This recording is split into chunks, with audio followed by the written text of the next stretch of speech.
So we have two types in which we can connect a battery, and we are looking at the two types, which is the parallel form of connection of battery and the series form of connection of battery.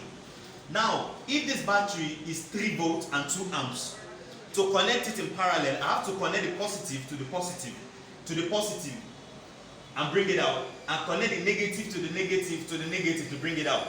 Now, this type of parallel configuration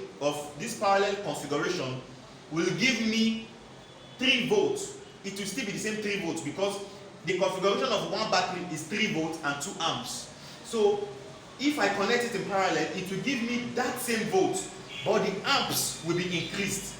The amp will be increased, that is 2 amp, 2 amp, 2 amp. It will be increased to 6 amps. So that's the way of connecting a parallel form of battery. Then we have the series configuration. In a series configuration of battery, we'll bring out the negative wire. We'll connect the positive here to the negative. We'll connect the positive here to the negative, and we'll bring the positive wire out. So here will be positive, here will be negative. So in this type of configuration, the volts will be increased.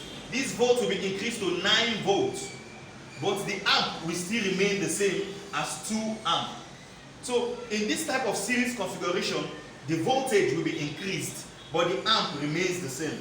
But in the parallel configuration, the amp increased and the voltage still remains the same.